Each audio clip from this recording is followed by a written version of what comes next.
Hello, guys. Welcome back to the drawing table where we have chill and casual conversations about art and, of course, about creating it as well. We are your hosts, Kendra Madi, and also.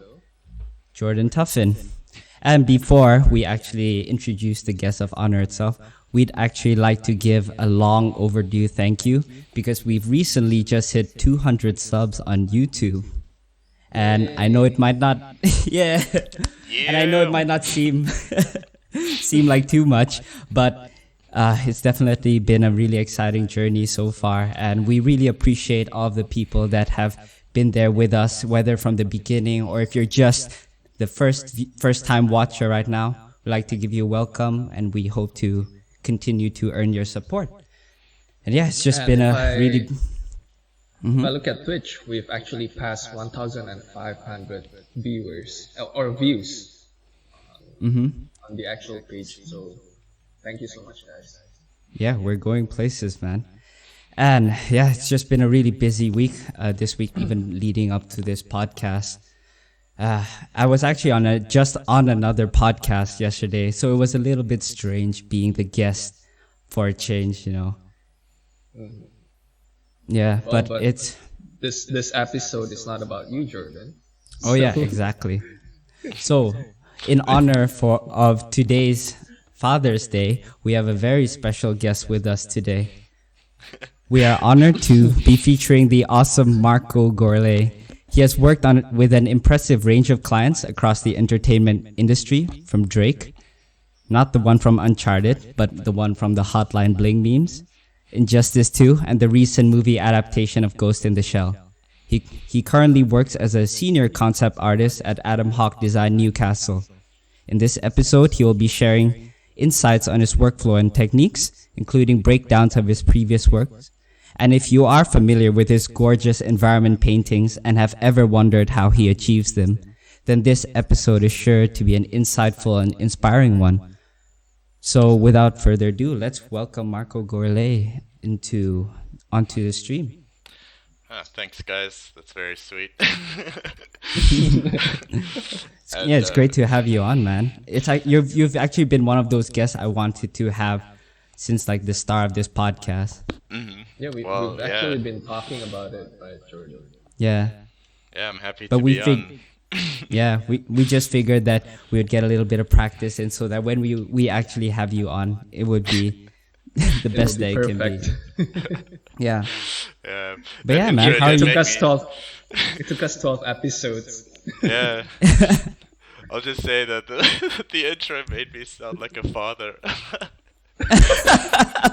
Dude, you do look like one. There's people in the studio that still don't believe that you are as young as you actually are. I know, I look way older than I really am. And for those who don't know what I look like, just picture a skinny person with a big beard. He's pretty much all beard, so just imagine like a floating head with like beard just touching the floor.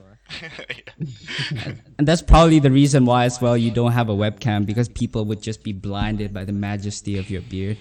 Yeah, it's for your own protection, to be honest. Yeah, exactly. So yeah, I'm really glad that you've been so thoughtful about that, man. Yeah, no worries, man. But yeah, so starting things off, how are you feeling today, man? I'm feeling great, yeah. I don't think I've ever been on a podcast before, so it's interesting to experience this. So, yeah, I mean, just thanks for having me, and yeah, it should be good. I feel good. Yeah, not a problem, dude.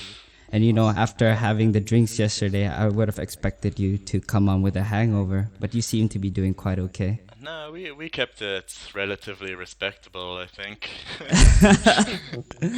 Feel Yeah, like I'm missing definitely. something here. Exactly, dude. I mean, it's your fault for living all the way in Indonesia. The other side of the world. Yeah, exactly. Yeah. But for those of you that do not know, Marco and I actually go quite a ways back. He was actually one of my batchmates back in FZD. We've been keeping in touch ever since. We are actually co-workers as well right now. True that. Yeah, we've known each other forever, man. Yeah, dude. Yeah. So for those of you that don't really know you very well, we'd like to actually try out something a little bit different this time on the podcast, because we usually get straight into the meat of things. But we would actually like to take it straight from the start, We actually would like to know Marco Gorlei and his early life and how he came to be All right. the Marco Gorlei that he is today. Sure. So yeah, tell us, man, where were you actually born? Well, I was born in Cape Town, South Africa. And tell us a little bit about it. So how's it like actually growing up in South Africa for those that have never been there actually, or Sure. Cape Town itself? Yeah, well, Cape Town's great. I love it a lot. Lots of friends and family there. The weather's always good, unlike over here. Tell me about it, dude. Yeah. So, yeah, I think it's a really cool place to grow up. Like the people there, they're mostly very chilled. Lots of surfers, lots of creative people in general, just in Cape Town. I mean, there's no real like concept art industry there, but Yeah. like every other creative industry is like pretty big there. So So what kind of industries are we talking about here, and like what kind of creative people are there in Cape Town? like there's a big like photography scene. There's like there's a big fabric scene, like a textile printing scene. Like fashion, huge. Just like graphic design, and like recently there's been a lot of animation stuff going around as well. So it's cool because like all the creative industries are growing there, but it's still relatively small compared to more first world countries. Yeah, I mean it's quite similar to how it is in Indonesia, where we don't really have as big of a creative industry. Yeah. But yeah, dude, with so To be fair, I think our creative industry here is quite big, but not in terms of entertainment, which is like games and movies and animation. Yeah, But it's just starting to grow bigger. yeah, I think the Yeah. entertainment industry outside of maybe Europe and America, it's still relatively small in other parts of the world. oh yeah, for sure, dude. Well, except China and maybe Japan. Oh yeah, I forgot about those two big ones. Oopsie. So being surrounded by so many creative people and having all of those things surrounding you, how did that actually affect you personally in terms of maybe your interest in art in the first place? It's hard to say because I've been drawing since I was like a little kid, so I was always interested. Oh, that's awesome, dude. Yeah. Yeah. So how long are we talking about here when you first like got into drawing? man, since I can remember. Yeah. So you've been Oh. you've been holding a pen ever since you were born. Yeah, like instead of listening in like preschool, I was just making like huge like battle scenes, like no perspective or anything, just like really funny like childish drawings, and I'd be like doing that like every day almost. And actually, as a kid, I would like draw and like even write stories along with the drawings that's and cool. stuff. It sounds cool, but it's really cringy. I But wouldn't Kid's say so, story. dude. what's that? It's Yeah, a kid's story. Yeah, will be cringy. very much, and like basically all of it was just like a copy from like Dr. Seuss or like just like any like famous child author. Like Yeah. the stories would be like copies of those, but I would still do it, and like as cringy as it is, it definitely kept Yeah. me interested in art, and I think around about high school I started to take it a lot more seriously. You know, when you actually choose art as like a subject. Yeah. Did you go to ABCD straight after high school, or was that? Yeah. So after high school, I had a bit of a rough like art career in high school. Like I couldn't paint or anything. I couldn't. I could hardly draw too. I thought I could draw because I'm in high school, a huge ego. Yeah. But in So were you reality, known as like the artist in the grade, and everyone looked up to you or asked them to draw you maybe during lunchtime? no, I wouldn't say so. There were actually better people than me. Oh, really?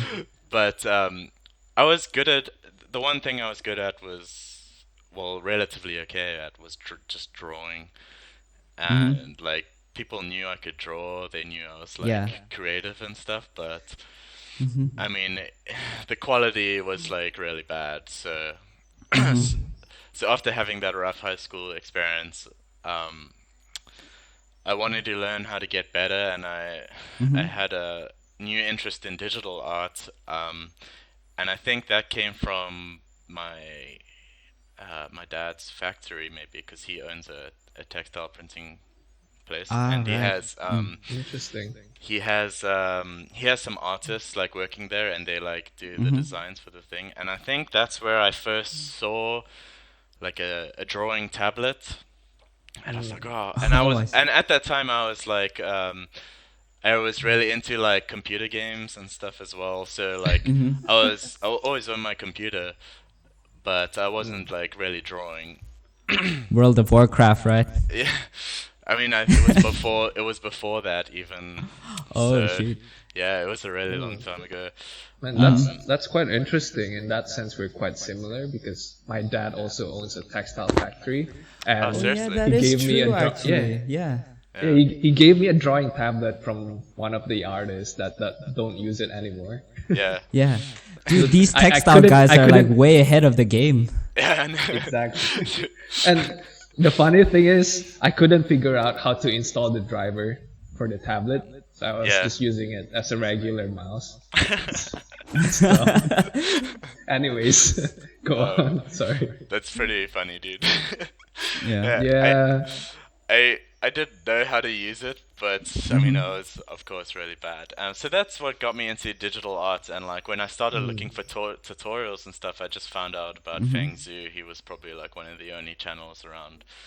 Yes, yes. So he's FCD stuff, and at the time I knew nothing about the industry. It was I knew Feng and nobody else.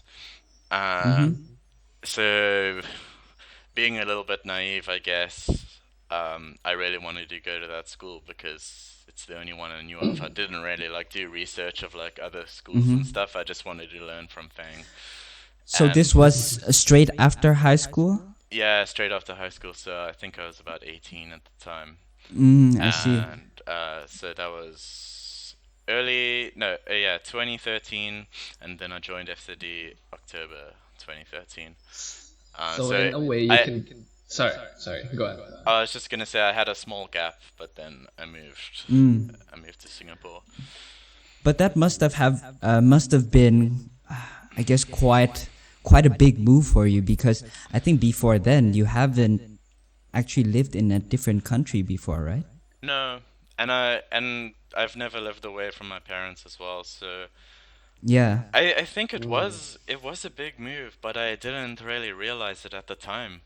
Like for me, I was just like going with like the flow. Like Yeah. I didn't feel like it was that big of a move, even though it was, which was it's a pretty strange mindset. But I think I just Yeah. like I didn't understand fully like what was like going on.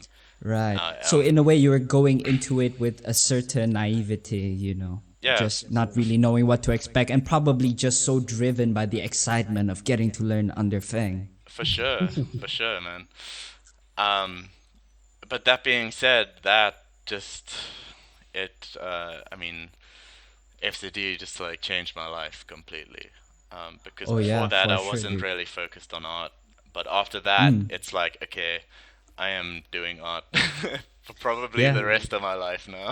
Yeah. So I'm quite curious. Did you encounter any resistance from your family because you're going so far away?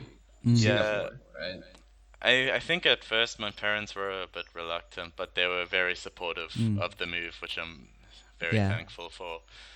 I mean, it's because of them, like I'm where I am today. So I'm very thankful for their support. Yeah. Would you like to give a shout out to them? Shout out. Yeah, shout out, mom and dad. You guys rock. Yeah. No, that's great, dude. Because one of the problems is, I think why Ken brought it up is because, and you also know from some people that take up art, is that sometimes their parents don't support them.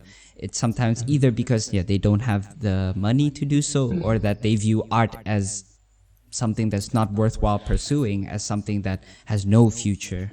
Yeah. So it's great to hear that your parents have been very supporting of you, and they seem very lovely even until now, like supporting your artwork as well. Yeah, no, it's been great, and it just makes things so much easier when you have that sort of support. So yeah, that's basically just that's the summed up story of where I am man. today. Yeah. And since you were also so young at the time as well, when you joined in FCD, you were like 18, and I'm very sure like you were one of the youngest, if not the youngest, in the batch at the time. So in that naive state of yours, like what were the expectations that you had coming into FCD, and how was your experience like when you first went there? So I knew going into FCD that I would have to work really hard. And my expectation was I was going to get really good afterwards, and I would get a job immediately, pretty much, after going to FCD. Yeah. Which is also a very naive thing to think. Well, not the first part. I mean, you did get really good, but we'll definitely get to the details of that and figure out just how you did it, because it's still amazing to me, especially as like your one of your closest mates in the class, and also just someone observing just the rise and the improvement that you had from the start to the end is crazy, dude. So we're gonna get into that. Okay. So let's just take it from the top right now and just figure out your genesis, your starting point.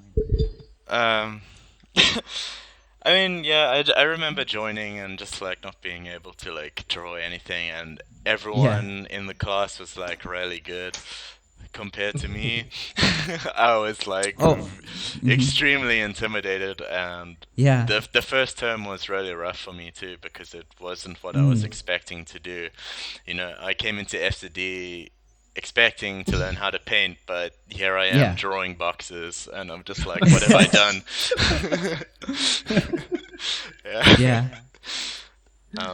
And I also noticed actually at that time as well, you seemed to keep quite a lot to yourself and didn't really talk to too many people. And what's interesting, here's a small interesting trivia for people that don't know about this. When at the start of FZD, Marco actually didn't like me.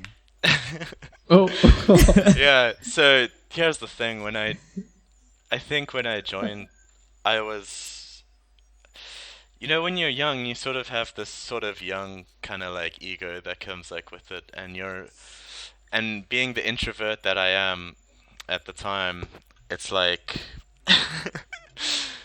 I don't know, it's like, oh, like, why aren't these people like talking to me? They must not like me.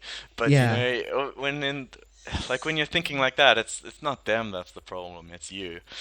And I think that's a mindset that I had to get over, and in doing that, I think I was a lot more open to like talking to people, and like once I actually got to know them, I was like, I guess I was wrong. These people are pretty cool. And the story of how I kind of broke the ice with Marco is actually, I'll let you tell it, Marco. Yeah, how did your relationship with Jordan start? I want to say it was because we had a shared interest in metal. Am I right? Well, that was after. That was not the start, man. Okay. I'm pretty sure it was. Okay, I think you remember that. Talking about what Jordan said about you hating him at the start. How did you break the ice? Refresh my memory, Jordan. I'm pretty sure it was because I was trying to be this extra friendly guy to people, going around and talking to them, because I wanted to make friends as well. And one of the weird ways I would do it was that I would just go up to you, have a chat, and you were drawing on your own thing, but I would just make the comment of, what that image could use, and then I just I just get Such the a stylus snob, from Jordan. Marco, and then I would draw these like giant muscular men in the background now I of his remember. images, Yeah, you and call them Yeah, You no, defiled all my artworks with naked man. No. defiled is the wrong word. Improved is what you're Im- looking for. Improved. Gotcha. Gotcha. Yes, Yeah. exactly. So that's how everything started off, man. Yeah. But yeah, Cool. it was true though. I do remember when you were starting off, you kept quite a bit to yourself, and Yeah. like you said, you were struggling a lot. So Mhm. how did you exactly switch from that mindset, from frustration and being a little bit more open to people? Well, it was part of it was just me forcing myself to change that mindset of like, oh, I should Yeah, probably just like get to know these people, especially if they're gonna be in the same industry as me. You know, there's no yeah, point being like a really salty, like immature person. yeah. So it was that, and I think also around term two, I started to get a lot of confidence because that's when painting started. Yes. And that's what I always found fun about art. Like personally, I've never been a drawing sort of guy. I've always been a Right. So, painting guy. And like would you as soon say that? yeah, Sorry. continue. Yeah, go ahead. Would you say the change in your mindset actually helped you push your art better? Yeah, for sure, because it's always good to be a little bit more positive. Like if you're being negative, it's just emotionally it's gonna drag you down. Creatively, it's gonna drag you down. So it does help, I think. Um, so yeah, I think that was definitely a turning point. Like just starting to talk to people more and like gaining that Yeah. confidence. And like it's great because a lot of my friends to this day are from that class. I mean, you know, Silver, Greg, like all those guys, and it's so it would have been such a waste to just like not make friends with these like people. Yeah, Um, for sure, dude. yeah. And I actually remember that moment because it was in term two and it was intro to digital painting or something like that. But we were doing these speed painty kind of pieces, and I remember you Yeah. drawing some rocks and like bodies of water and things like that. And when you posted up your work on the wall, dude, everyone was just like amazed because throughout most of term one, don't forget, like Marco was under the radar. No one really looked at his work because it was mostly line drawing and fundamentals, and there were a lot of guys that were a lot more experienced in that. But the moment that he did, man, everyone, yeah, Marco just suddenly was on everyone's radar. Here Yeah. to add a different perspective, because I was a batch below you guys. Yes, below you guys. And it was really interesting because we've actually never heard of you in term one, Yeah. and then when you went to term two, like, sorry, not term two, term three, I think for us because we're a batch below, and Yeah.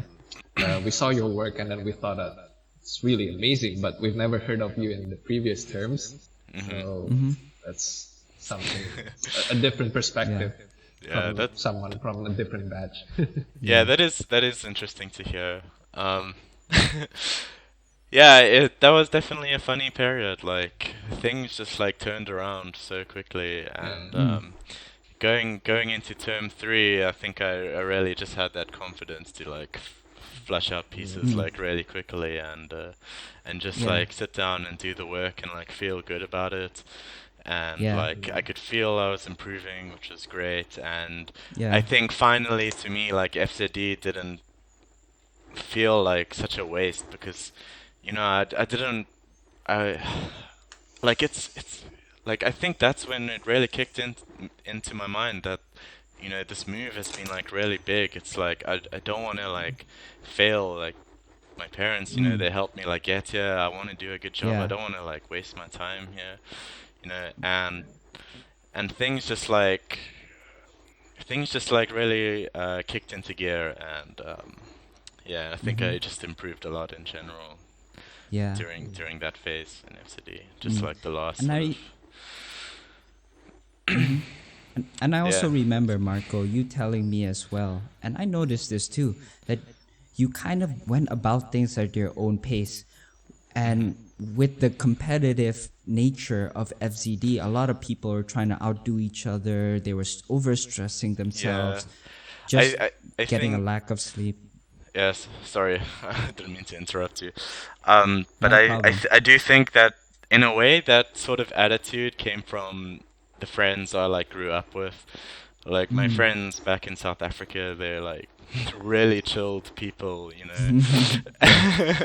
And like I think just like growing up with those guys, you know, it influenced me a lot, I think. And it's great because Yeah. I don't like having that feel of like competition and stuff. It's a little bit too negative for me.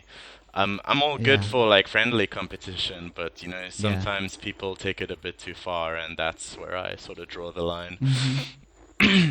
And I Yeah. think that's where you really separated yourself, because you were one of the chillest people in the batch. You were just doing your own thing, and on some days as well, I would ask you, dude, like, what are you doing? How's your assignments going? And you're like, I'm just kind of taking it a little bit easy right now, doing my own speed painting. And in the middle of term 3, when everyone was stressing out, that's like mind blowing to me that you would even still have that energy to do your own personal work. I just really like painting, dude. I know, Like I really exactly. enjoyed that process. So like the work at that point didn't feel like work. It just Yeah. felt like fun. So, Um, in your own words, what would you say really separated you from the people that allowed you to excel and actually become one from someone that was, I guess, under the radar to one of the most successful people in the batch? Weird. Man, that's a hard question. And I think Valerie in the chat answered that as well, and she said looks. Definitely looks, especially when back then when I had a full set of hair. Exactly, you and your young boyish charms. Yeah, yeah. No, no, no. It's just that nowadays his hair grows downwards instead of Yeah, upwards. Oh, it's right. growing the wrong way around. If anything, it's improved my looks. No, I'm just joking. And Damienson also says that afro was too luscious. Oh, you know it, bro. I wish I could still rock it, but yeah. But yeah, dude, back to a question. I'm really curious about hearing this from your It's perspective. it's hard to say because it's hard to judge like the personality of maybe who the top person of the class was at the time. So I don't know how to really compare myself to them.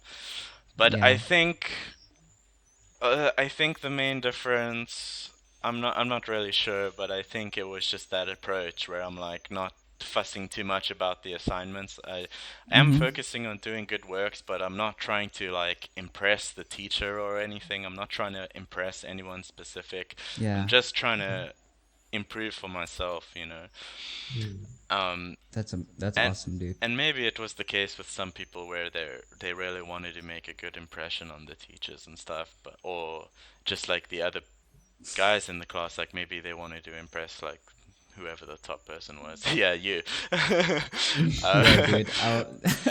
but I was just desperate to get acknowledgement from other people. yeah, Acknowledge me, please. but for me it really wasn't like that. I just wanted to get good for myself. Like I, yeah. I think that's awesome, dude. And that's actually the attitude that I still admire about you up until this day, is that you just do things according to your own beat, dude, and your own Yeah. pace. You don't really look too much left and right trying to get embroiled in this competition to outdo someone else or get the attention and accolades from something. Yeah, You just definitely not. do And things because you enjoy it. yeah, exactly. And I don't even like look at the trends, I would say, like what's like trending on ArtStation. Like if it's like a Yeah. specific subject matter, I'll be like, oh, okay, everyone's doing that now. But it's just like whatever. I'm still into making, you know. I mean, I can't give an example, but you know, I just doing my own thing basically. Yeah. So, Right. so yeah. So after FZD, like, how did it go? Where do you go from FZD? Because I don't really know. Okay, so touching back on what I expected from FCD was to get a job immediately afterwards, but as it Yeah. turns out, after FCD, basically nothing happened for a long time. In fact, after FCD, I was really burnt out. So I think I was spending Oh, most of the time with my friends and my family uh-huh. again. And I Yeah. wasn't doing much work again straight after FCD. Mm-hmm. But slowly and surely, I would pump out a personal piece every while and Mm-hmm. then just to try and improve. And like as more of those were created, I started to get one or two odd jobs. Like I started off with some really bad jobs, like really horrible jobs. Yeah. Got paid dirt. The clients was just awful to work with. Mm-hmm. And eventually I made the decision to actually just stop working for those guys, and I decided to improve on my art Yeah. more because I wanted to work on bigger projects. And then luckily after that I got a job from Volta, I think. And after Volta, I got a job from West Studios, which I think was the turning point in my career because I learned a lot working for West Studios. Yeah. The art director there was really good. He gave like really good feedback, and he just sort of reminded me, at the time I wasn't taking freelance too seriously and I was doing a half-assed job, and he kind of reminded me that I have to like, like I'm a professional, especially like I'm working on a AAA game, like I have to be Yeah. professional, and I wasn't. And so yeah, that guy like made a huge difference because and I feel really bad that I can't remember his name now, but he's basically just the owner of Head Studios. I think it's like If you're talking about West Studios, then it's probably like I think it's Mr. actually West. Tyler West. Yeah. There we Oh go. yeah. Yeah, Tyler. Damienson in the chat said yeah, Tyler. Yeah, Yeah, all right. Tyler West. Cheers, Damien. Yeah, it's that guy. He gave me like really good advice, like lots of good art advice and stuff. And so yeah, working with them was great. And after that came, that was about. I think I worked for them for about like half a year or something. So that was round about like 2014, 2015. Yeah. Is this And then before? Sorry, is this before or after the fungi painting that you did? Because I remember that was posted. Oh, the fungal overgrowth forest. Fungal overgrowth. Because that was in a magazine, if I remember correctly. Oh yeah, Right. that's right. I don't remember that at all, but that's a really old Dude, piece. that giant, yeah, you got. I remember you sharing it on Facebook that you yeah. were I featuring. think it in was a on magazine. Imagine FX. I want to say it was after that. I think it was after Okay. that.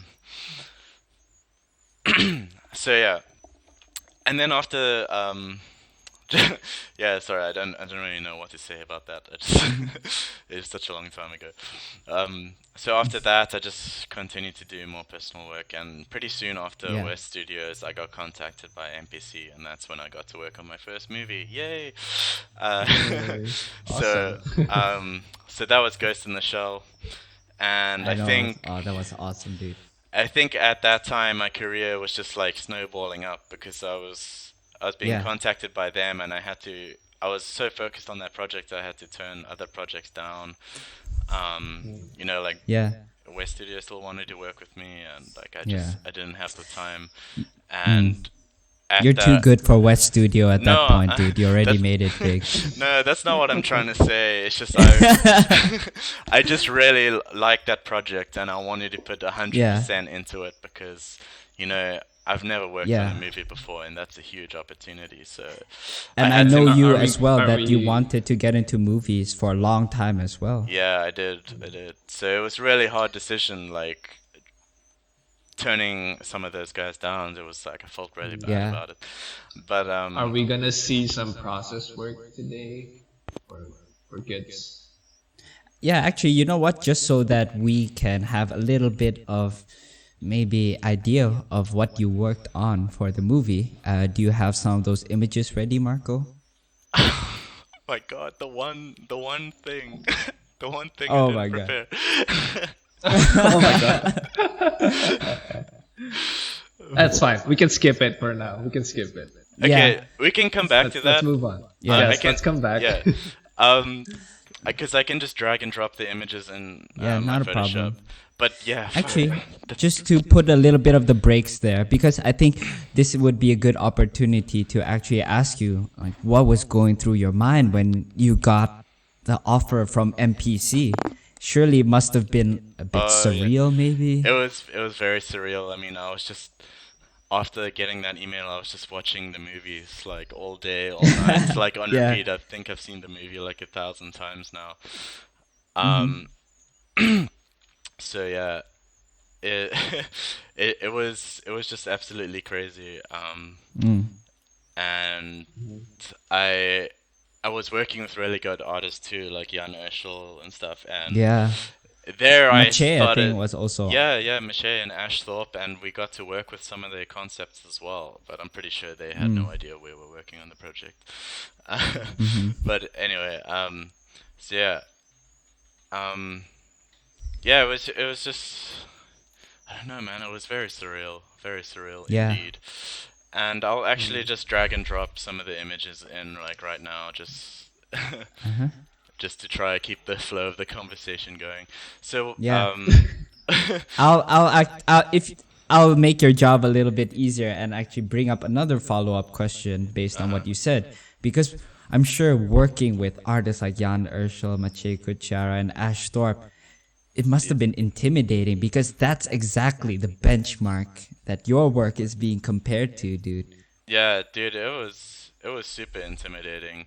And Yeah. the stuff they were pumping out was just like they were pumping out such good work like so quickly. Mm. Um, and trying to keep up with that was just like absolutely crazy. What the Mm-hmm. the process was basically we would get photo plates from MPC and we would work on Mm-hmm. top of that. Yeah. Um, so the work that we were doing, it was really quick and Yeah. really photo bashy. Yeah. Um, and because of this like quick turnaround, like the other artists were just like delivering like so quickly, and I wasn't really used to working this method, so Mm. it was very hard for me to keep up, and it was like super Yeah. challenging. But I really wanted to do a good job, so I was having really late nights, and I was Yeah. Were working you really were you hard. Oh, working I'm sure. remotely for them at this time? Yeah, it was freelance. I was freelancing in South Africa Oh, this okay. time. Um, and then yeah, I mean, so just overall, it was a really crazy Yeah. experience, and I definitely learned a lot. Mm-hmm. Some So, so briefly touching on that, what are some of the things that you've learned being in a workflow for a movie? Like, how was it different from what you were used to, and what sort of new mhm. skills or adaptations did you bring on to meet those needs? So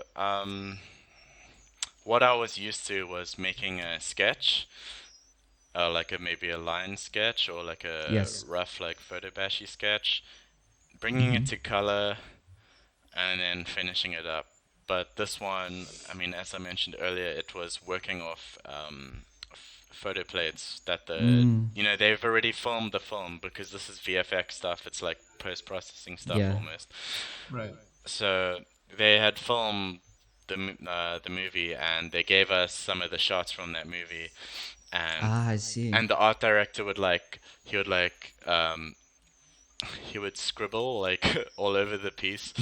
So he Yeah. would he would just be like, Mm. oh, like have like something there, like do this, like oh we want like crazy shit here, like oh like a guy in the foreground here, and like that's Oh. literally what the the scribbles would look like. It's just like scribbles. Ah, yeah. So it's like okay, So and so and basically the brief was just describing what the end result would look like. hmm I mean for the VFX, right? yeah. And Okay, okay. in the beginning, they didn't have an idea of what their VFX would look like. So Mm-hmm. um, Ash Thorpe had done some like rough like VFX like concepts, so it kind of like on track. Um, but it was very open at this point, so we could just like put anything in the things. Um, but eventually, we ended up just using a lot of Ash Thorpe designs and Waiter workshops. They Mm-hmm. 3D scanned a lot of Oh, that's characters awesome, or dude. like real life Yeah. people, and we turned them into Mm-hmm. holograms. So like if I had to break this piece down, like these things on top here, these are some of Ash Thorpe's designs, if I remember Mm. correctly. I could be wrong. Mm. And I think this thing was maybe a scan from Waiter, or maybe it's my own one. I don't remember too well, but like a lot of the things that were placed in these, Yeah. they were made, but at the beginning they weren't there. So if we look at You this should have one, just put like a giant photo of your face in place of that woman. I should have So, done it. I mean, Mache named a hotel after himself, and it got into the movie. oh yeah. So Did, maybe I did you should put have any done Easter that. eggs? Man, I had Yeah, my dude, chance. you missed out on your opportunity. But yeah, yeah, it was a crazy project. Like in terms of technique, it's not my favorite stuff that I've done, but given Yeah. the time that we were done to do it, I'm pretty happy with the result, I think. Yeah, man. And from what it seems like, working on a movie is more of a collaborative effort as well. Yeah. It seems like it's very rarely like one person working on it from start yeah. to finish. Yeah. You know? I mean, Yeah, me. because you mentioned that some of the designs are from Ashthorpe, right? So they provided you with the actual image of the design, and then you just put it on top of the photo plate, or how does that work? Yeah, so we had a huge, like, almost like a 500 gigabyte folder, just like full of all the like designs that like Ashthorpe and Mache did, and Oh, shit. Vitaly Bulgarov as well, and like we could just like throw them in if we wanted. Crazy. So Yeah. yeah, we worked a bit with like the pre-visualization sort of guys, I guess, Yeah. but not directly. Like I wish I got a chance to like talk to those guys, but I mean I was just a You freelancer. probably should have like slide into their DMs, you know, and just Yeah. say, "Hey, I'm working on this too." Man, they missed their chance to talk to Marco. Yeah, I know. Nah, but I mean, it was very inspiring seeing that stuff. And after this project, I mean, I just wanted to work on like movies and stuff. And Yeah. yeah, actually, at the end of this project, near the end for me, I was actually contacted by Atomhawk. Oh, you were contacted actually. Yeah, I think it's because I sent out a bunch of random emails to all these different companies. Because at this point, I was liking movies, but I wanted that in-house experience. Like I was getting a little bit tired Yeah. of freelance. So I sent a bunch of emails out, and I think they were one of the ones that got back to me. And I was like, "Oh, UK, that sounds good." So yeah, I ended up here in the UK, and I've been working for them for 2 years now. And it's just that period, like that freelance period, transitioning into like the in-house period was just such a crazy point in my life. So much was happening, and yeah, I'm kind of glad it's over in a way, but I'm glad it happened at the same time. Oh yeah, I'm sure, dude. Like being in a studio, you learn so many things compared to just working at home alone. You actually have to interact with people. That's one big thing. Yeah, exactly. And I'm not the most social person, I'm sure you know that. But getting into that studio environment has helped a lot with confidence in talking to people. Yeah. And, like just learning how people work in general. So yeah, it's been a really Yeah. good experience. So speaking Think- of how people work, I think I it's a think good this would be a segue good to yeah, actually a get good into the segue. meat. That segue. Thank you. But yeah, I think one thing that a lot of people here in the chat, and also Ken and I would be really interested to see, is actually how you manage to get the results that you do now. And it's because your process has changed so much from the more Yeah. painterly style during FZD, but now you're using all of these like crazy programs and everything to a point that I don't even know what I'm supposed to be looking out for anymore. Yeah. Sure, I'd love to take you guys through some of my works. Yeah. It really depends which one you want to start off with first. So we can talk Well, about the Drake thing maybe, because Yeah, let's Oh, yeah, start off dude. with that one. 'Cause Yeah. it seems like Yeah. that's the most popular one in your station. yeah, and that's far. the one I always get questions about too. So Yeah, exactly. So You're gonna hear it first here, guys, on the Drawing Table podcast. Yeah. World first exclusive of Marco Exclusive. Gorlei's. Yeah, exactly. No more DMs, Well, guys, please. Yeah, I'm Well, just gonna wait, link them to actually- this podcast every time Exactly. they yeah, ask. exactly. Yeah. If someone asks, you just link them to the YouTube channel. Yeah, that's it. for you. Just link them, no words, and timestamped at this. You know. Yeah. Yeah. Yeah. So this was a really interesting project for me, and it's really funny how it happened. Well, that's actually not that Yeah, funny. yeah. but, Let's actually Nothing. take it from the take it it's from the start. You know, it's and, like, funny tell- for me tell how because you did it. Sorry for talking over you there, but No, it's alright. No yeah, problem. I'm just getting really excited, man. I can't contain my excitement. Oh, let it all out, dude. Yeah, The stage is yours. when this happened, I was talking with my girlfriend Vlada at the time. She was Yeah. working on some really awesome album artworks for some metal bands. Yeah. And I was like, oh, this is like so cool. Like, I wish I could work on like some metal album covers. And because like I had no work at the time, I was just like playing games, and it's just like, oh wow, that's Yeah. so cool. Like, I wish I could do something like that. And then like Yeah. lo and behold, I get a job for an album cover, but it's not for metal, it's for Drake. And I don't even listen to Drake at all.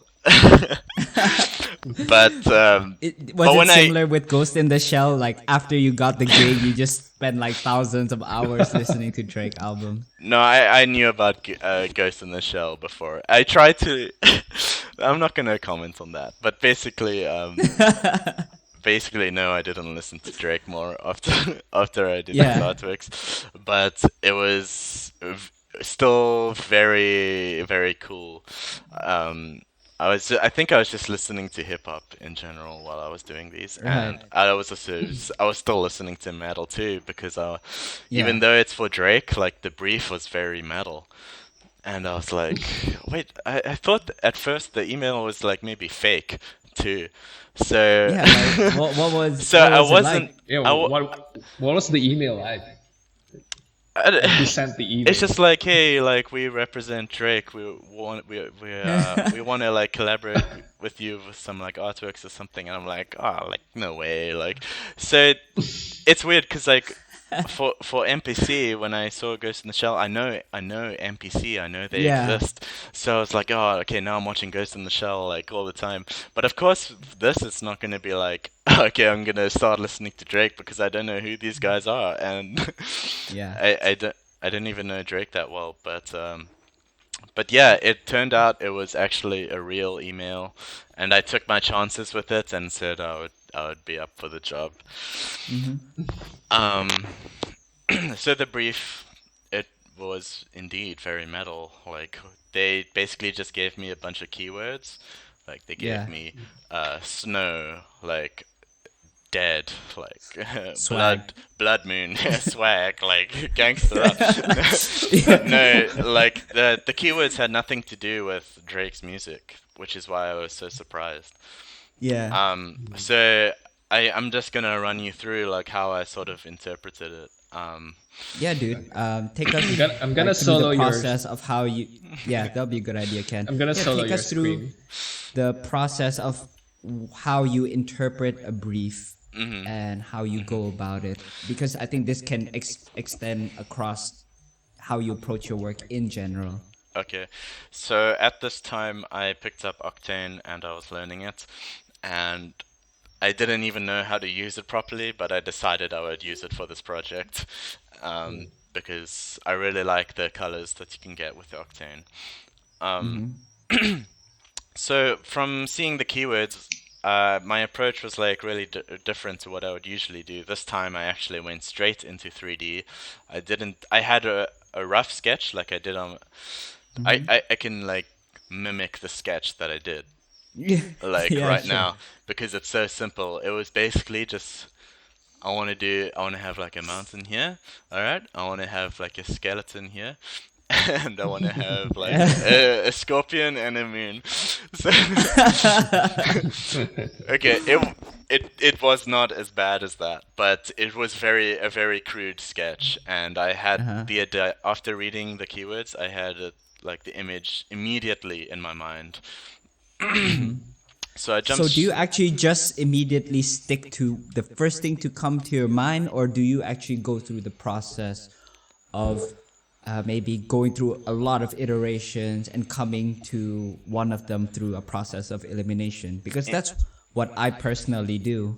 Yeah. So for this project, I didn't do that, and that's why I say it's a different approach. Because normally I'd go through the iteration and try find maybe a cooler design, but I feel like this one I just wanted to go with my instincts, and it was a bit risky, but I decided to do it. So what I did was I modeled some like really rough stuff in 3D Code, which is basically actually just like sketching. It's just in a 3D dimension. It's very rough. It's very crude. So I modeled some rough rocks. Threw a skeleton in that I posed in like ZBrush.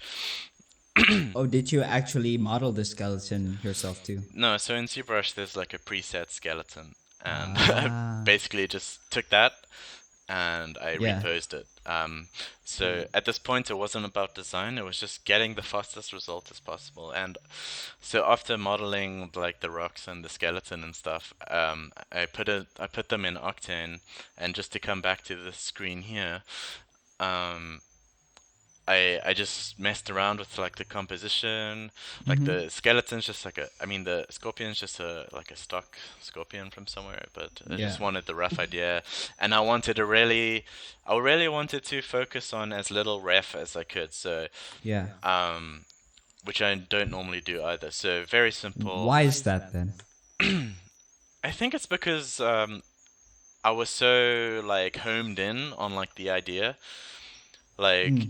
It was just like so clear from the start what I wanted to do. I just had like everything in my mind already. So, okay, I'm gonna use this mountain. I want these sort of colors, and like I want to do like cool lighting like this, where you play with shadow and you play with light. Yeah. And I really But love. but I see that you're still experimenting with the composition of even the scale of the scorpion compared to the skeleton. Yeah, so at this point I'm playing a little bit with like the iterations of like the size and scale of things. Yeah. But basically I just wanted to capture what these three images gave me. I see. So after that, I decided to look up more F, which keyed into a bit more of the keywords, like the blood moon thing, which I really love that color palette, like the red moon really and nice. like the magenta like sky and the dark like horizon, and then I really like the fog like coming out of these rocks, and I really like the low light in like this one. So after having these 6 images, I basically came up with this render in Octane, which was... Oh shoot, that's a clean render. Yeah, that's a clean render. And I mean, like I said, I didn't know how to use Octane properly at the time, so it's like cropped really badly, but I would fix all of this in Photoshop. Yeah.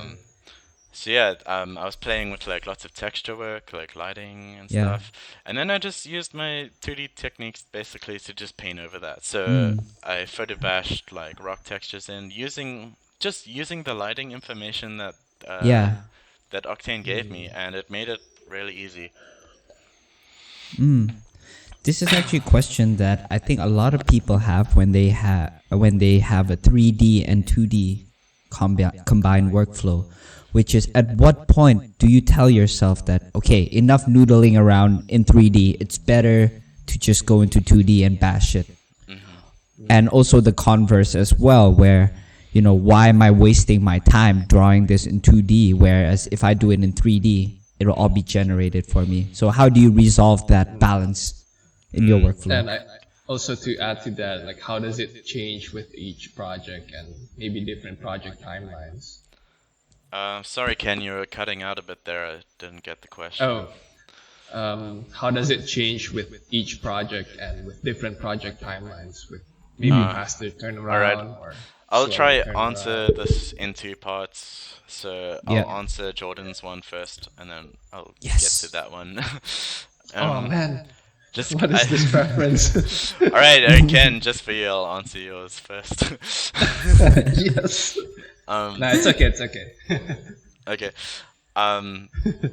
So I think I know when to stop using 3D because I know where 3D's limits are, and I knew at this phase, especially, that I wasn't that good with Octane. So I kind of knew when to stop. Okay, like I know if I'm in 3D, like I'm not gonna model like the skeleton's robes in 3D. That's too much effort. It's gonna take too much time. Like the edges, I'm not gonna get more refined edges than that on like the rock. So now is probably a good time to start painting up the sky. Like I'll just do that in Photoshop. It's like there's no point doing that in 3D.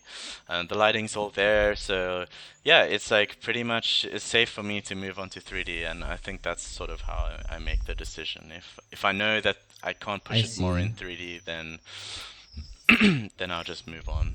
So in a sense, it is based off of your experience with the programs, right? Like you know the limitations of each. For sure, yeah. It's a mix of limitations and time limitations as well. Yeah. And But do you try to keep pushing how much you can do in 3D first before you go to Photoshop? for personal work, yeah, not for clients' work. Okay. And just to touch on your question, Ken, like how it changes for each project, I would say nowadays that my approach, it doesn't change much between projects. I would say the only difference is, the only major change between this one and like my other projects is I would actually do more refined sketches in 2D before I jump into the 3D. I see. Yeah. So I hope that answers the question. Yeah, definitely, dude. More than enough. Sorry, actually one extra question that you didn't touch. Like, how does it change with different project timeline? For example, if you have to do a faster turnaround, do you do more in 2D instead of 3D, or? In that case, I do use 3D, but I just spend less time in it. So maybe instead of like trying my best to texture this rock like really nicely, I'll just leave it like white or something and just photo bash on top of it. Yeah. So I so see, in I a way, see. 3D with a faster turnaround, 3D is more of a guide for you to put your photos in. Yeah, for sure. Okay. Because photo bashing, I don't think anything is faster than that for me. Right. But that is sometimes the trouble with the photo bash workflow, is that you have to find that right photo that just does most of the heavy lifting for you. And there's some subject matters that are so difficult to find the right photo of that subject matter in the right angle, the right lighting. And sometimes you do and it's in the wrong resolution. I mean, that's personally why I don't really like relying on too many photos. So is there a way that you kind of approach it then that gets you a more desired result? Or consistent desired result? Yeah, I'm always, okay, first of all, I'm always looking at photos. Like, I'm always on Flickr every day. I'm just, like, looking at and I sort of... Flickr. And I just build up reference for myself. Like, even if I see something that's completely unrelated, but it looks good, I'll just, like, save it. So that way I've built up, like, a collection of things that I like, and I know... And I also name my reference folders really accurately. So it's how accurate are we talking Can we about actually here? see it? Yeah. Can we see it on the screen? I mean, I don't know OBS, but I'm gonna print screen it. I'm gonna print screen it and just throw it in. Yeah. Just don't copy and paste the wrong folder, if you know what I mean. Yeah. Yeah. So he has It's quite like interesting to see someone else's reference folder, because some people are really organized and then some are not organized at all. Actually, Hey, there's a special folder for you, Jordan. yeah. Yeah, I know. So as You you can spelled see, my name wrong though. as you can see, it's like full caps desert. I know it's gonna be Yeah. desert reference, and then I have Yeah. the location as well, so I know what Jordan looks like. Jordan, I mean, not like you, but the desert Jordan. The desert Jordan, it has like really cool like rock formations, and like in Namibia, I know it's like very like hectic, like dunes and stuff. Yeah. And some of these are just photo reference packs that I've just bought from photobash.org, so I know what I they see. look like. And some of them are locations I've been to, like I was in Kiev, I was in that museum, so I know what it looks like.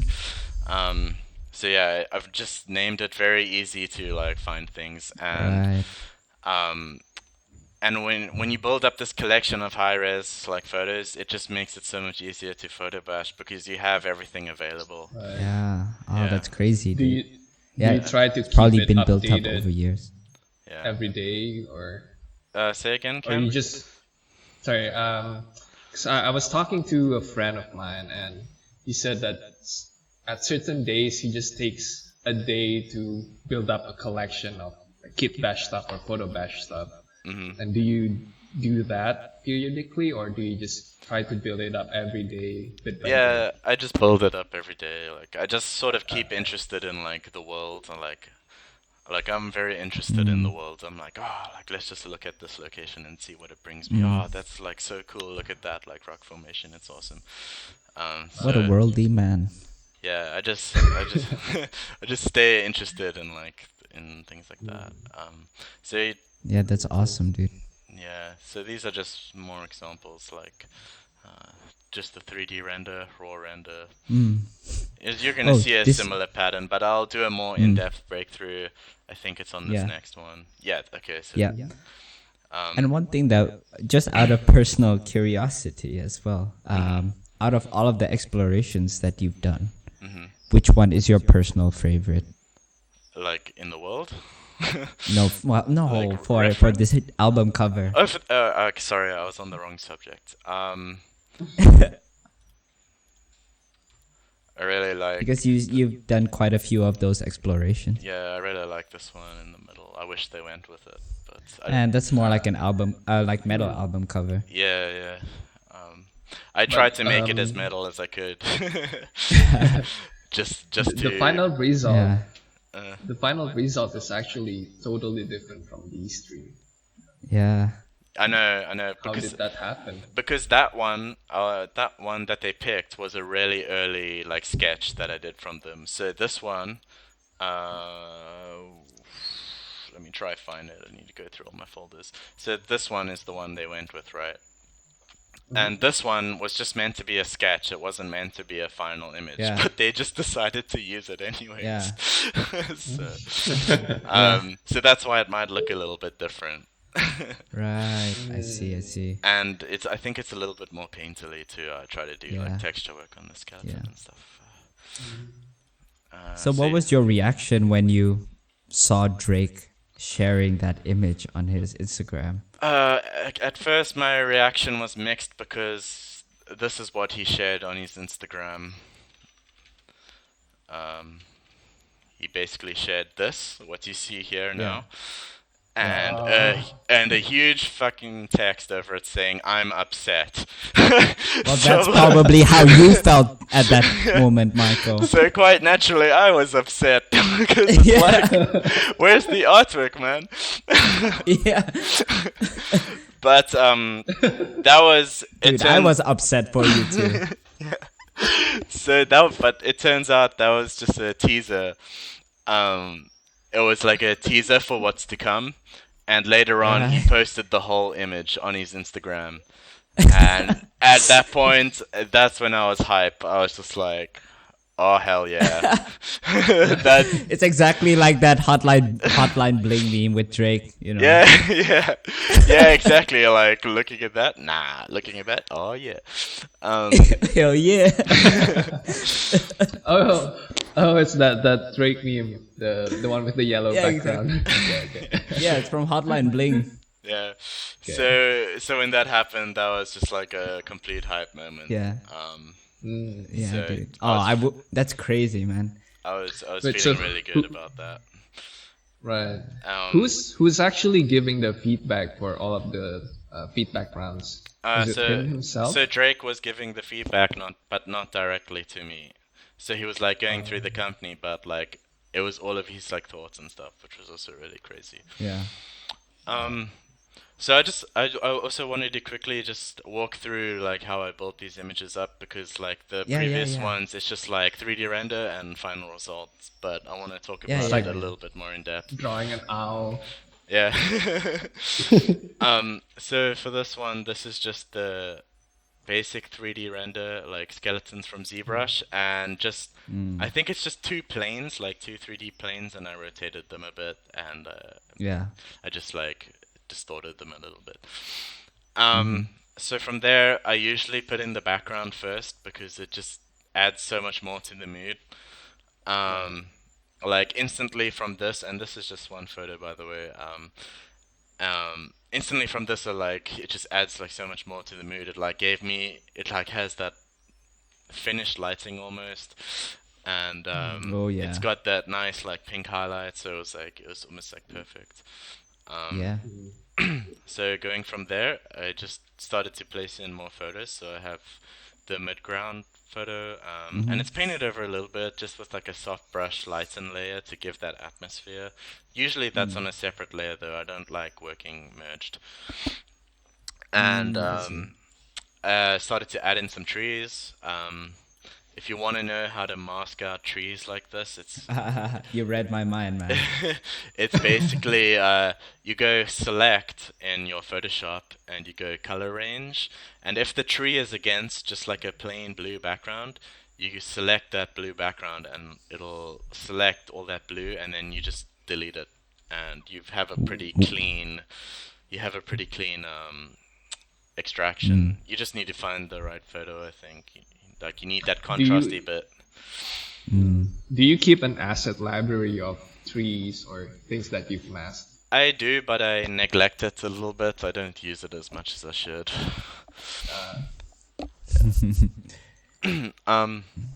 So I started to put in like foreground elements, and I roughly painted in the snow, and just really rough placements. It looks like really horrible at this stage, but then you just paint over it more, just simplify it. Like the whole thing with photos is you have to keep simplifying as you work. So what are some of the methods that you use to simplify? Because one of the issues I have sometimes is that if I paint over things too much, it loses that photorealism. And if I don't, it becomes a bit noisy and out of place. So, what are your secrets, man? You're gonna be disappointed, but it's just painting over it, dude. But there are some filters, like you can use a smart blur filter to reduce some of the details. There's noise median, which helps a lot too. But this instance here, I just painted over it. And so I think what I did is I took a round brush and I just painted something really simple, like a really simple silhouette of the foreground snow, and then put it on like the color that I roughly wanted. So I think this was, if you just imagine like a silhouette of blue, like something like this, like going across, if I had to do it roughly, and then you clip mask the photo to that. And then that looks much better. Yeah, I know, right? Yeah, dude. And then you just clip mask the photos and you sort of get the right color information, and that's what I got here with like the soft light layer. I see. So you don't, but you've tried using more fancy stuff before, if I recall, like color match and things like that, right? Oh yeah, match color I use a lot as well. Thanks for reminding me. Because I always forget about it, even though it's so important. Poor color match. Yeah, neglected. And then at that point, it's just refining. Like I like to smudge things a lot. It just helps loosen up the edges a bit, and it gives it more of that motion, like that blur, like almost makes it like they're rising up, like and moving a bit. Yeah. So, and that. Me and the boys having a snowball fight. Me and Do you, when do the you, do you prefer smudge when the boys or... are having a snowball fight and you're left out. That's awesome. Yeah. Sorry, Ken. What did you say there? Crap, I forgot now. Oh, wait, sorry, no, I remember. Do you prefer smudge or what's the Mixer brush. mixer brush? Yes. Mixer brush, Smudge or 100%. mixer I brush? never use smudge. I don't even know why I call it smudge. Oh. Because mixer brush has the same effect basically, but it just looks more painterly to me, and that's why I love it. And you can also with mixer brush, you can play with the hardness and the. Yeah. So if I had to like show it really quickly, if I may. Yes, you may. One of the reasons why I don't use mixer brush a lot because it lags if I tick on sample all layers. Do you do that or Yeah, I do do you that. do I it? just have I have advice for you, Ken. get a better PC. what, buy better Yeah. computer? Ah, shoot. Damn it. That's so lame, Jordan. Yeah. Shut up. So like, if you look at these settings, that's wet on 100%, 100% moisture, 100% moist. Oh yeah. Moist. But if you lower that down, you get a. Oh, we can't actually see the Photoshop window on What? OBS. We can't see the Photoshop windows, Really? like the menus. Yeah. Oh, So I think even yeah. because you zoom everything. no, I'm not showing the menus. I'm just not showing. Okay. But I can if you want, if that helps. It's just it looks more cinematic. Yeah, if it's not too much trouble as well. And also, just to read out some of the comments in the chat, I know we've been neglecting it a little bit more on this chat session, but don't worry, we haven't forgotten about you guys. And there's actually one question from Bima, who asks, how much do you charge for this cover, by the way, as in like Drake's album cover? And the representative anchor their budget first, or did you propose your price list first? So are you comfortable to answer that? Oh yeah. If you're not comfortable with it, you can I'm skip it. okay. Thanks for the question, by the way, but I'm not comfortable with the first part. But Yeah. the second part I can answer, and that is I presented my price for them. They didn't give a set amount. I proposed it to them. Yeah. Did they try to bargain? Yeah, they did, and Oh. there was a little bit of back and forth with the pricing, but in the end, I got a pretty good deal out of it, I think. So I was pretty happy with that. Awesome, dude. And then, Is that your normal next- thing, though, to offer your price first?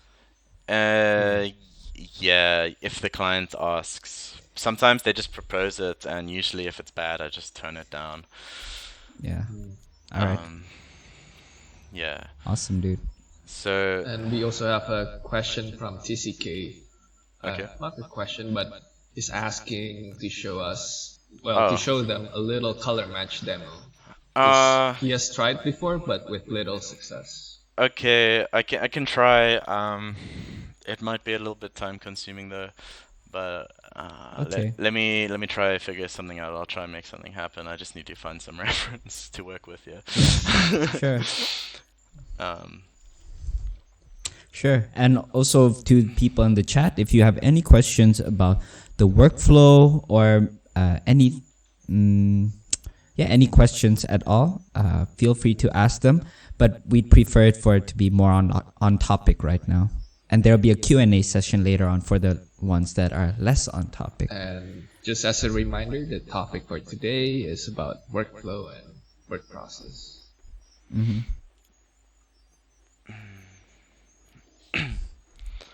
All right. So I'm just if you you guys should maybe improvise a bit because I need to try to figure this out. Yeah. Yeah, Just- not a I just- problem. And there's actually a few other comments as well that we haven't read earlier on. And this was way earlier on in the conversation. But Latte Milky says, in regards to the attitude you have with your art and also your attitude in general, is with that attitude, Marco is now my new hero. Thanks, dude. I appreciate it. Oh, and I think think this is your mom. Shout out back. Best Oh, yeah. decision ever. Yeah, that's my mom. Yeah. Yeah. She's so sweet. I can't believe she's watching. That's awesome. Yeah. Your whole family's okay, probably watching. Like they're set it up in the home theater Oh yeah. and eating Yeah. popcorn. Yeah. And are these photos from your library? Yeah, they are. The They are. asset library. Okay. I'm just Yeah. trying These to. are the ones that Marco actually took on his holiday. Yeah. So, okay, just to answer the color match thing. Yeah. What you want to do is, I'm not going to give an extreme example, like if the thing is like too extremely different, because that's a lot of trial and error work. But let's say you want to like match something quick. So I want to match the photo on the right to the photo on the left. The photo on the left has a like value-wise, it's like very toned down. There's no like strong lighting. It's a bit more diffused and it's got a lot of atmosphere. So what I like to do is I take a little piece of it. I don't take the whole image because that usually ends up with a really then it's too much information to match it to. Yeah. So I'll take a little slice of that image and just hide it, and I'll name it like MC or something like match color. And then I'll go back to the image that I want, and I'll go. Damn it, my hotkeys reset again. Then I'll go to that Yeah, I image, hate it when that happens. and I'll go match color. Then you just select the one that you want, and I'm going to select MC here. And now value-wise and color-wise, it's a lot more similar. Ooh, okay. fancy. And if you want, like I don't know, maybe this might be helpful to some people, but when light is in shadows like this, you're never going to have these hard shadows that you get from sunlight. Everything's going to be more diffused. So to take care of that, I would just color pick it, and I'll go on a darken layer or something, and then you'll just like paint over it a bit to fix it and just make it softer, and you can catch like some of the highlights if you want, and it just helps diffuse it like so much more. Yeah, you can do it a different way as well, where you're kind of like painting in the light into those shadow areas. Yeah. Oh, and the Photoshop window, like I mentioned, it doesn't show. I mean, like well, like when you click edit and then image match color, that doesn't show up on OBS. So we might have to do something about that. Okay, I'm just gonna screenshot what it looks like. Yeah, that'd be thanks great. a lot for doing this, by the way, Marco. I realized that it's it's a okay. little bit extra. So do you And see in this? the meantime, yep. All right, go ahead, dude. So that's basically just what the window looks like. Yeah. When you press match color, this is what's gonna come up. And basically the main source, this is gonna be your PSD. That's gonna be what layer you wanna match it to. So in this case, I matched it to MC, which is the one I set up. And then these are just sliders if you want to fine tune it a little bit, because once you select that layer, you're gonna have the color adjusted thing, and this is just to fine tune it a bit. Yeah. And then while we're on this window, TCK asks, do you ever fiddle with the color intensity? Yeah, etc. I do. Luminance, yes. Color intensity, I don't use so much. And fade, basically what fade does is, let's say you make 2 copies of the image, and maybe I'll actually just do it to show you. So if you choose the fade option, let's say you have an original of the image, and you have the cropped version, and you have the color adjusted version of the image. All fade does is if you turn that slider down, it's just gonna lower the like opacity or like the intensity of like the color. So the higher you turn it to the right, the more it'll stay true to the original image. The more to the left will be the matched color version. I hope that makes sense. Okay, so Yeah, no, that's really helpful, dude. I think that's something that not very many people know, and it's definitely been a life changer for me. when it Yeah. comes to photo bashing techniques as well. Yeah, it's really useful. So, with that said, I think, yeah, that was just the final. I think this is just the final image of the Drake stuff. So that concludes all the Drake stuff. Yeah, awesome, Very dude. cool. Thanks for showing us. Yeah, no Yeah. worries. And I hope if it I- helped someone. Yeah, for sure. And I think a lot of people are learning a lot just from seeing how you achieve it. And this is more of an older piece as well. And I'm sure that you've learned a lot from then and with your more recent pieces. And you also have work in progress shots and breakdowns of those other pieces, right? Yeah, I have lots. So if there's any you want to see, I can talk about. Let me just bring them up, and maybe people can say Yeah. which one they want to learn Let's about. let's make this let's more have a vote. stream more interactive. Yeah, let's Yeah. bring in the chat for a vote. So I've got this one here that we can talk about. It's just say armillary if you want that one. Yeah, armillary. Yeah. Then there's this one, the biotank chamber. So B for biotank, A for armillary. Yeah. Then we got the vertex demo that I did. I can break that down. Yeah. And then there's this one, my most recent one that we can talk about. So, if you're interested, I don't know, it depends. Just choose one, and maybe I can go get a glass Yeah. of water in the meantime and come back. Yes, you While may. they pick. All right, cool. Thanks, guys. Yeah.